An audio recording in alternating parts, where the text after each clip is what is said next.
장르는 단 하나. 장르가 머니.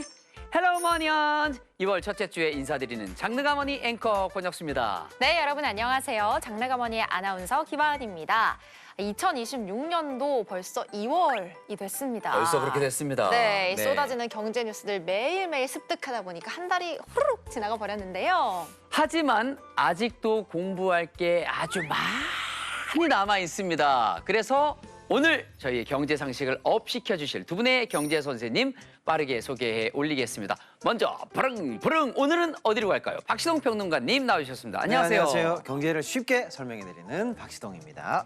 네, 또 제가 뵐 때마다 질문을 너무 많이 해서 네. 이제 죄송스럽기까지 한. 예, 개인적인 질문은 이제 끝나고 하시기 바라겠습니다. 그런데 오늘 또 궁금한 게 많습니다. 자, 부동산계 임영웅, 부동산경제연구소의 김인만 소장님 오늘 나와주셨습니다. 안녕하세요. 안녕하세요. 예. 기린만입니다. 왠지 와. 소개를 부동산계 임영웅 하니까 뭐 줄 타고 막 내려오실 것 같고. 퇴근길에 생명의 위협을 느낍니다. 임영웅 사칭으로. 하지만 저에겐 진짜 임영웅보다 더 중요한 네. 분이시기도 해요. 예, 그렇습니다. 저도 여쭤보고 싶은 게 굉장히 많지만 2주의 핫 이슈 먼저 짚고 넘어가도록 하겠습니다. 자, 시도평론가님, 시동 이슈. 네, 시동 이슈. 이번 주도 증시 소식인데요. 어우. 이번 주에는 정말 천당과 지옥을 왔다 갔다 했었던. 제 심장이 네, 많은 분들이 많이들 놀라셨을 거예요. 네, 2월 1일 월요일에 소위 말하는 검은 월요일, 야. 블랙 먼데이라고 해서 증시가 엄청 폭락을 했었어요. 진짜 많이 떨어졌어요. 많은 분들이 놀라셨죠? 코스피 5천이 무너졌을 정도니까요. 맞습니다. 그런데 이제 그 다음 날은 또 어제 무슨 일이 있었어? 싶듯이 갑자기 V자로 반등을 했습니다. 아무렇지도 않게. 네. 아, 무슨 일이 있었나? 네, 사실은 미국의 연방준비제도 이사회, 우리 요즘 한국은행 같은 그런 곳인데요. 거기에 차기 의장을 트럼프 대통령이 지명을 했어요. 네.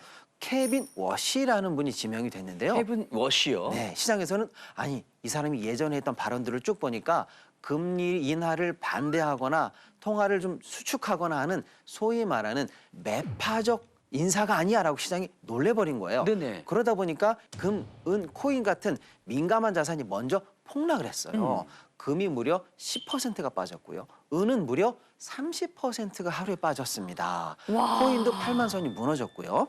그 여파로 증시 같은 자산 시장에서도 줄줄이 이제 하락세를 보이게 된 거거든요. 네. 그런데 시장이 하루가 지나고 나서 이제 냉정을 찾아보니까 케빈 워시라는 이 연준 의장 지명자가 여유 있게 자기의 포지션도 다 바꿔갈 수 있고 그때그때 맞는 정책을 할 수 있는 유연한 사람이다라고 시장이 다시 한번 판단을 바꾸게 된 겁니다. 근데 이번 폭락과 폭등 사태를 겪으면서 우리가 확인한 게 하나 있어요.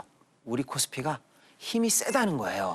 회복력도 있고요. 맞습니다. 네. 우리 시장이 하루 만에 코스피 같은 경우에는 6.84%가 오르면서 5,288로 마감하면서 사상 최고치를 돌파하기도 했고요.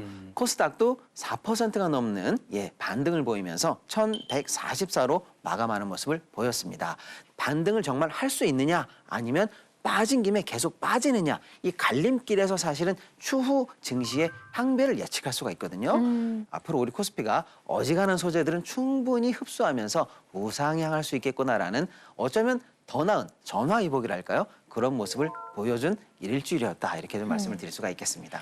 야, 평론가님 말씀처럼 이번에 회복 탄력성, 우리 증시의 회복 탄력성을 제대로 확인했으니까 앞으로도 이 반등의 기세가 쭉 이어질 수 있도록 응원하면서 지켜보겠습니다. 자, 그럼 본격적인 토크로 넘어가 볼 텐데요. 혁수 앵커, 이주엔 머니. 네, 시동 이슈에서도 반등한 우리 증시 이야기를 다뤘는데요. 그런데 부자가 되려면 이 분야도 꼼꼼히 챙겨야 됩니다. 자, 김인만 소장님을 모신 이유, 제 관심 분야죠. 부동산 맞죠? 맞습니다. 때마침 지난 1월 29일 올해 첫 부동산 대책이 발표가 됐고요. 수도권 도심 핵심 입지에 주택 6만 호를 짓겠다는 야심찬 계획입니다.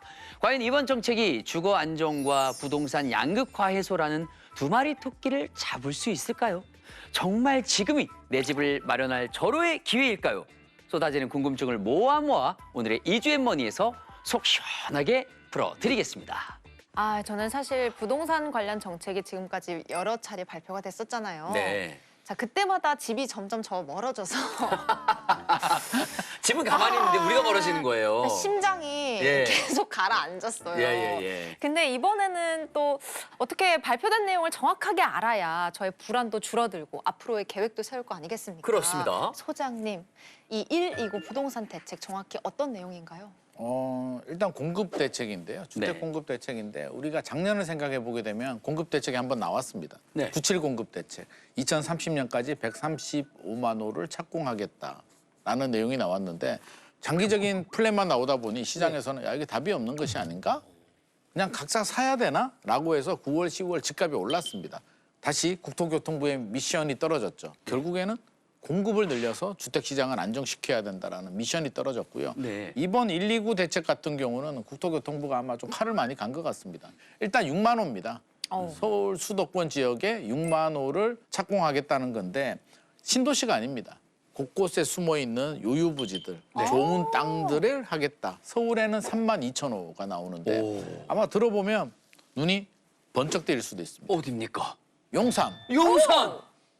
나도 갖고 싶다, 용산. 네, 나도 가고 싶은데. 우리 다 용산 눈이 번쩍 뜨이는데 용산에 보면 국제업무지구가 있는데요. 여기가 어디냐면 용산역에 내려가지고 전자상가 쪽으로 가다 보면 큰 공터 같은 게 이렇게 펜스 쳐져 있는 데가 보이거든요. 그렇습니까? 바로 거기입니다. 아, 용산역 바로 전자상가 옆에. 쪽 저 알 것 같아요. 용산역 바로 옆에 아니 그런 빈 싸레기 땅. 땅에도 그런 곳이 있었습니까? 또 용산에 미군 부대 부지가 있거든요. 캠프킴. 네. 거기도 한 2,500세대 정도를 발굴하겠다라는 내용이 들어가 있습니다. 일단 눈이 번쩍 뜨이고 네. 2번은 과천 경마장. 거기도 핫한데. 천 경마장? 경마장 부지가 굉장히 커요. 제가 알기로는 100만 평 이상 되는 걸로 알고 있기 때문에. 그러면 용산에 12,000, 과천에 9,800이니까 만, 이 두 개를 합해도 거의 2만 세대가 넘기 때문에 네. 이거 좋은데? 아, 저도 좀 탐나요, 지금 경마장. 탐나요. 그래서 그런 대기 수요들이 희망이 좀 생기고 있다는 말씀을 첫 번째 드리고 싶습니다. 자, 한마디로 좋은 지역, 일명 노른자 땅에 집을 짓겠다는 건데요. 그러면 당연히 분양가도 높아지지 않을까요, 소장님? 이제 이번 대책의 분양가 내용은 안 나왔습니다. 요즘 집값이 많이 올랐잖아요. 예. 네. 그래서 시세보다는 저렴하게 나오는 거는 맞다. 하지만 터무니없는 저렴한 가격은 현실적으로 좀 어렵겠다는 생각이 드는데요. 네. 근데 저는 가격 부분에서도 좀 눈이 번쩍, 귀가 확 트일 수 있는 그런 가격 조건을 파격적으로 좀 제시해 주는 전략도 필요하다. 당장 불안한 마음에 포모 현상이라고 하잖아요. 당장 집 사는 거를 멈추게 하려면 저는 희망을 좀 주자. 그것도 확실한 희망을. 반값이나 이렇게 나오면 어때요? 반값이면 5년 까짓 거 뭐 기다려보지. 라는 생각이 충분히 들 수도 있기 때문에 그렇죠. 저는 정부에서 세금이 좀 투입이 되더라도 저는 이런 좀 가격적인 메리트는 확실하게 좀 보장을 해줄 필요는 있겠다는 생각은 듭니다. 그런데 이 집이라는 게 뭐 뚝딱 지어지는 게 아니잖아요. 그렇죠, 지금 그렇죠. 지으면은 언제 완공이 되고 그 영향은 언제 받게 되는 겁니까? 실질적으로 2030년 이후에 이제 착공이 들어가면 네. 실제로 완공은 2033년 정도로 우리가 생각을 해야 되니까 네. 7, 8년 정도의 이제 기다림의 시간이 좀 필요합니다. 아, 이 집이라는 게 그렇죠. 문재인 정부로 거슬러 올라가게 되면 문재인 정부 때도 비슷한 게 나왔어요. 네네. 도심의 유유부지. 기억이 이번에 납니다. 발표된 한 70% 정도가 문재인 정부 때 나왔던 똑같은 부지들이 나왔습니다. 네. 그때 안 된 것 같은데 사실 하나도 못했습니다. 그랬으니까 제가 지금 이러고 있는 게 아닐까. 그럴 수 있죠. 네. 이번에는 좀 다를 것 같긴 합니다. 왜냐하면 한 번은 이제 안 된 걸 아니까 국토교통부가 안 된 이유가 있거든요. 주민들이 좀 반대도 많이 하고 네. 지역구 정치인들도 반대를 하고 법적인 문제도 있는데 이번에는 특별법을 만들어서 좀 강하게 밀어붙이겠다라는 강력한 의지를 가지고 있고요. 일단 어느 정도는 진행이 될 것 같다라는 희망을 좀 드리고 싶고요. 진짜 마음으로는 이 정부의 공급 계획이 계획대로만 정말 잘 이루어졌으면 좋겠다 이런 마음이에요. 근데 평론가님 지금 지자체마다 입장이 좀 다르다고요? 네, 맞습니다. 이제 정부가 크게 계획을 발표해도 사실은 구체적으로 보면은 해당 입지가 있는 지자체와의 협의가 필요하고요. 이번에 반응을 보니까요. 서울시가 일단은 조금 부정적인 반응을 보이고 있어요. 1만 호는 다소 무리다. 또 어떤 지역에 대해서는 뒤에 이제 문화재가 있기 때문에 거기랑 관련해서 조금 어려움이 있다. 이런 얘기를 좀 하고 있는 것도 있고요. 네. 과천 같은 경우에도 이제 인구가 많아지는 것에 대해서 조금 부담스러워하고 있는 입장이다. 이렇게 볼 수가 있고 쉽게 말씀드리면 걸림돌이 아예 없는 것은 아니기 때문에 정부와 해당 지자체 간에 사실은 좀 긴밀한 협조가 추가적으로 더 필요되는 상황이다 이렇게 말씀드릴 수가 있겠습니다. 저는 주민들한테도 좀 인센티브를 주는 것도 필요하다. 예를 들어서 태릉 CC가 만약에 진행이 된다면 노원구 주민들한테 우선 배정을 좀 많이 해준다든지 과천 같은 경우도 과천시 거주자들한테 혜택을 더 준다. 이러면 주민들 반대가 좀 줄어들겠죠. 네.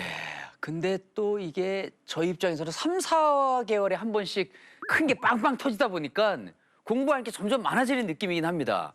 자, 이번 부동산 대책에 사람들은 공급 확대도 확대지만 세금 이야기를 정말 많이 하시더라고요. 근데 왜 그런 거죠? 어떤 내용이 오가길래 그런 겁니까?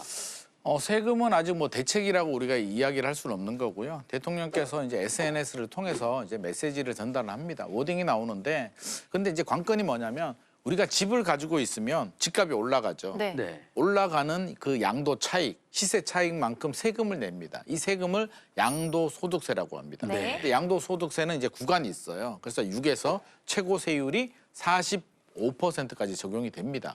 그러면 10억이 넘어가게 되면 45% 구간이 나오는데 여기에 이제 규제 지역들 같은 경우는 과열이 되잖아요. 네. 그럼 집값이 많이 올라가니까 정부가 조정 대상 지역이라는 규제로 지정하게 되면 최고 세율 45%에 20%포인트가 더 붙습니다. 오. 그럼 최고 세율이 65%, 네. 3주택자는 30%포인트가 더 붙습니다. 82.5%. 와우. 지방세까지 더하면. 예. 정말 무겁네요. 무겁죠. 네. 그래서 2022년에 이게 없애고 싶은데 이제 국회가 통과를 못하니까 유예를 합니다. 시행령으로 1년씩. 이번에 안 해줄게. 중과세 적용 안 할 거야. 안 할 거야. 안 할 거야를 1년 단위로 연장했는데 올해 5월 9일이 이제 연장 마지막입니다. 그래서 5월 9일까지 계약을 하게 되면 인정을 해주겠다. 그 전까지 계약을 해야 되는 계약을 해야 됩니다. 그러면 팔아야 되는 분들이 나오겠죠. 예. 다주택자들 중에서도 올해 팔아볼까라고 생각하시는 분들은 어떻게 할까요? 물건 내놔야죠. 5월 9일까지는 빨리 내놔야죠, 네. 가격을 좀 내려서 내놓을 수도 예, 있고 예. 사려는 분들은 그런 금매를 살 수가 있으니 저는 5월 9일 전까지는 아마 굉장히 좀 치열한 급매물도 나오게 되고 사려는 분들도 눈치 작전. 야 이거 좀 더 내리면 내가 살까 말까 이런 시장이 형성이 될 것 같습니다. 네, 이 부동산 대책이 발표가 되면은 항상 그랬듯이 평가가 엇갈립니다. 다주택자 세금이 많아지면 결국 사람들이 똘똘한 한채에 더 집중하게 될 거고 서울 강남 3구 같은 이 상급지만 더 오르는 거 아닌가 싶거든요. 정부가 사실 이걸 원하지는 않을 거 아닙니까? 소장님은 어떻게 생각하세요? 문재인 정부를 생각해 보게 되면 문재인 정부 때도 보유세를 올리고 양도세도 중과세를 했는데 문재인 정부 때의 결과를 보게 되면 이제 매물이 잠깁니다. 집주인들이 난 못 팔겠어.